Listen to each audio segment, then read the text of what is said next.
Bueno, vamos a darle continuidad en la clase de hoy a las ideas de la Escuela de Frankfurt y hacer un cierre, digamos, ¿no? Algo estuvieron trabajando con Julieta, algo, por supuesto, adelantamos ya la semana pasada, pero me interesaría fijar algunas ideas importantes de la escuela, siguiendo, sobre todo, tengan, si pueden, el libro a mano de Matelart, que vamos a ver la teoría crítica, por lo menos algunos pasajes de ahí, pero algunas cuestiones importantes. Y recuperando un poco lo que charlábamos la semana pasada. En primer lugar, la Escuela de Frankfurt nace, por supuesto, como una escuela, digamos, de corte marxista, como hablábamos la semana pasada, en Alemania, en Frankfurt, en lo que se va a llamar el Instituto de Investigación Social, que va a reunir a autores, intelectuales, politólogos, sociólogos, muy, pero muy grosos como Theodor Adorno, Marx Horkheimer, Louis Althusser, Erich Fromm, Walter Benjamin, Herbert Marcuse, son como los grandes autores de la primera generación de la Escuela de Frankfurt. Recuerden que hablábamos de una segunda y hasta una tercera generación de la Escuela de Frankfurt. La segunda va a ser con Jürgen Habermas en los 70 y después mucho más acá en el tiempo, más cerca de los 80 y los 90, el aporte de Michel Desserteau, que lo vamos a ver un poquito más adelante. Entonces, nuestro eje lo vamos a focalizar sobre todo en la primera generación de la Escuela de Frankfurt, sobre todo en los años 40, 50, con estos autores de los que hablábamos. La obra emblemática de la escuela se llama Dialéctica del Iluminismo. Creo que ya lo anoté, pero lo vamos a anotar de vuelta porque es el libro como de referencia, donde los autores dejan ahí plantados y planteados sus principales ideas. Dialéctica del Iluminismo. Los autores son Adorno y Horkheimer. Bien, idea fuerte o idea importante. La más importante es que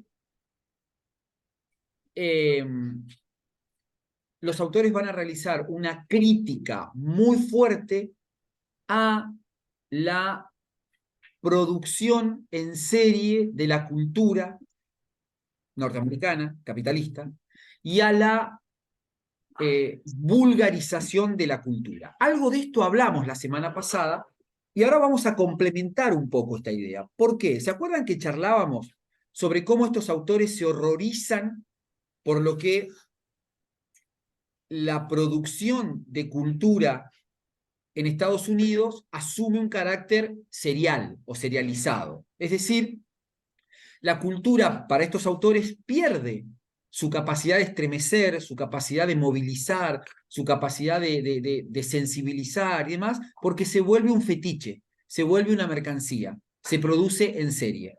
Esto que charlábamos de cómo la narrativa del cine norteamericano responde siempre a una misma lógica, a una misma idea, a unos mismos actores, o cómo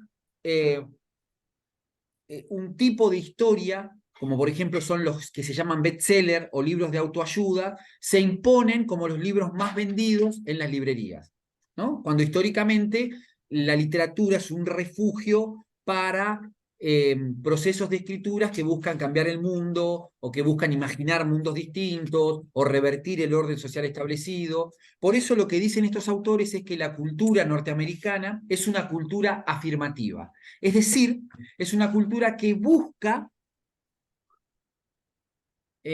imbecilizar a las audiencias, anestesiarlas, robarles su sentido acrítico y que consuman de manera acrítica, sin replantearse nada, la cultura de esa manera.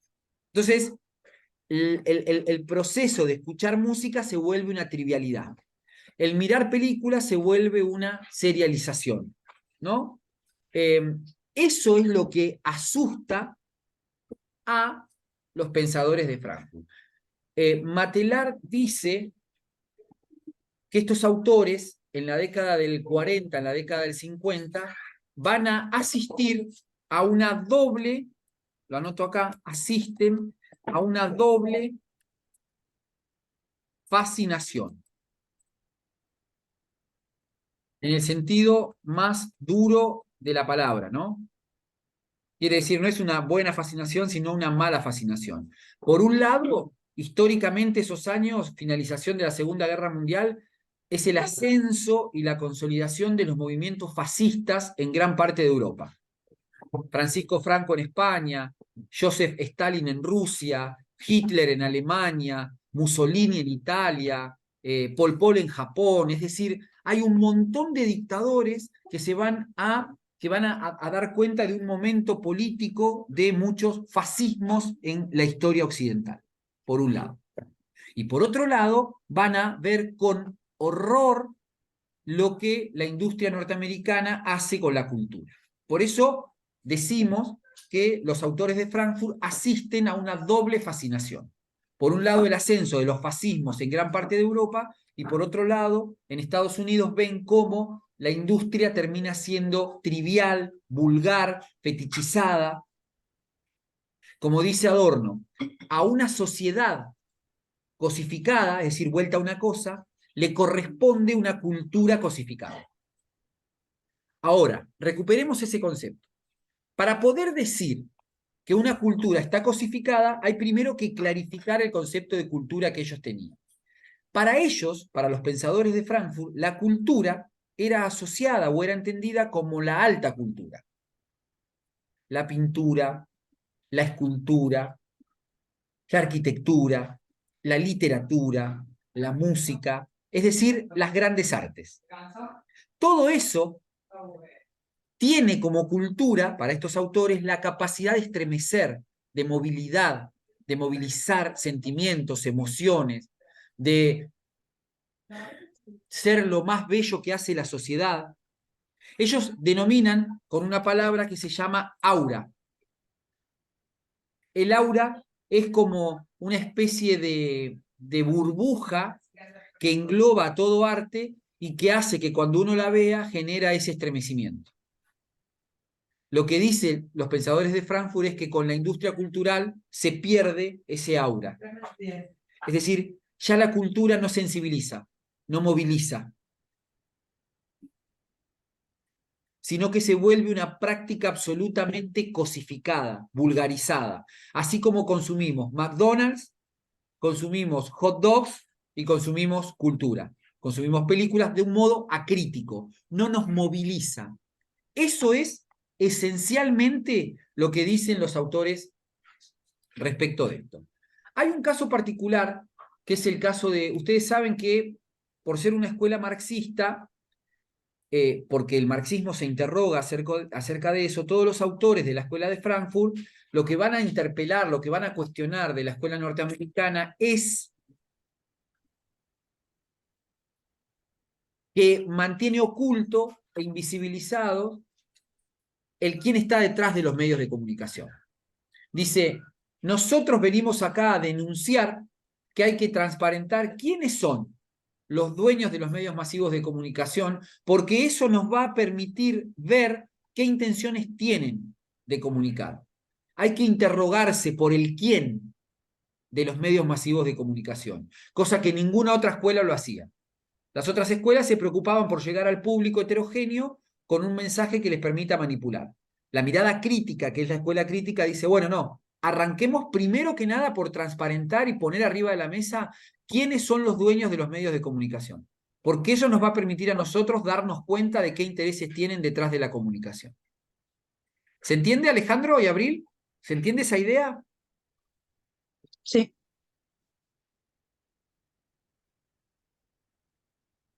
Hay un hecho muy curioso que está en el libro de la historia de las teorías de la comunicación, en la teoría crítica, que le sucedió a Adorno. Adorno, como yo les contaba la semana pasada, junto con los otros intelectuales, se exilian de Alemania cuando sube Hitler en el 33.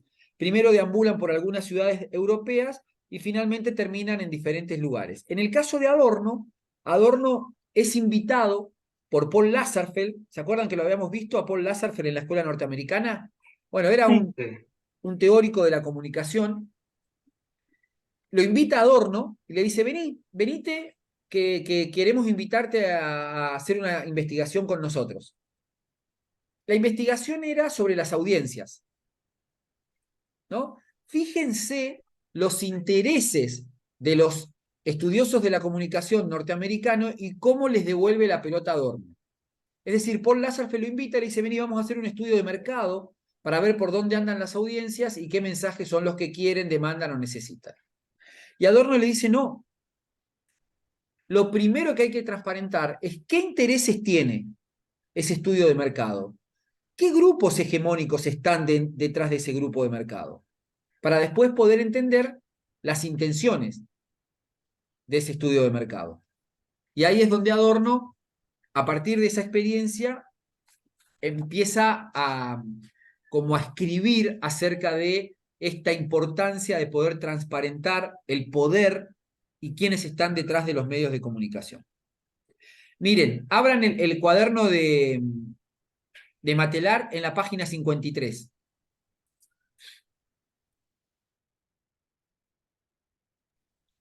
Fíjense, ¿lo tienen a mano? Página Sí. 53. Ahí, Sí. ¿la encontraron? Ahí está la Sí. anécdota que yo les digo.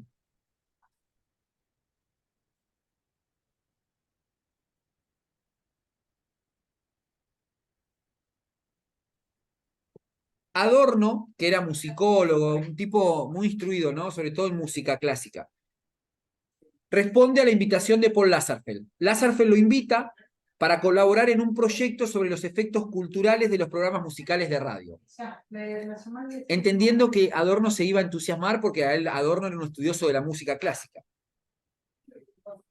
Este primer proyecto de investigación en tierras norteamericanas es financiado por la Fundación Rockefeller. Lasserfeld confía en desarrollar una convergencia entre la teoría europea y la teoría norteamericana. Pero sin embargo, dice, la oposición de dos formas de pensar se revela insuperable.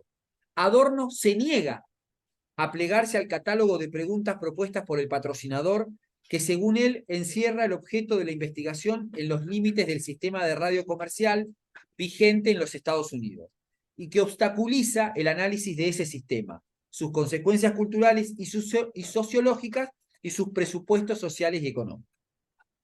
En una palabra, el catálogo deja en la sombra el qué, el cómo y el por qué.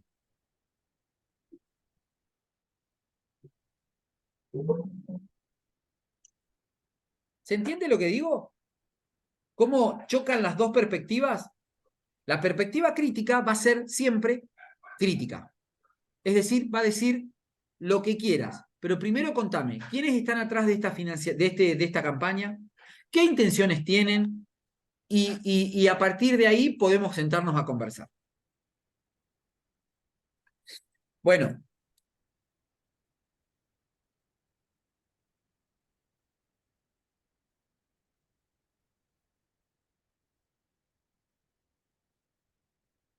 Vayamos antes de detenernos en el concepto de industria cultural, a dos elementos importantes. La teoría crítica, a diferencia de la teoría funcionalista o de la escuela norteamericana, que es una teoría afirmativa, ¿no? Porque busca reproducir y sostener el orden social establecido así como está. ¿Cómo está? Básicamente entre una clase social que es la burguesa, que explota, a una clase social que es la proletaria, ¿no? Así, dice el marxismo, funciona en el capitalismo. Por eso es una cultura afirmativa, porque los medios de comunicación tienden a sujetar, fijar a los sujetos al sistema. Nosotros y nosotras no nos interrogamos por las condiciones sociales de existencia. Es decir, las entendemos así, tal cual como son, y así nos quedamos. No las interpelamos, no nos preguntamos, no nos revelamos. Cuando eso se da vuelta, es cuando sobrevienen las revoluciones.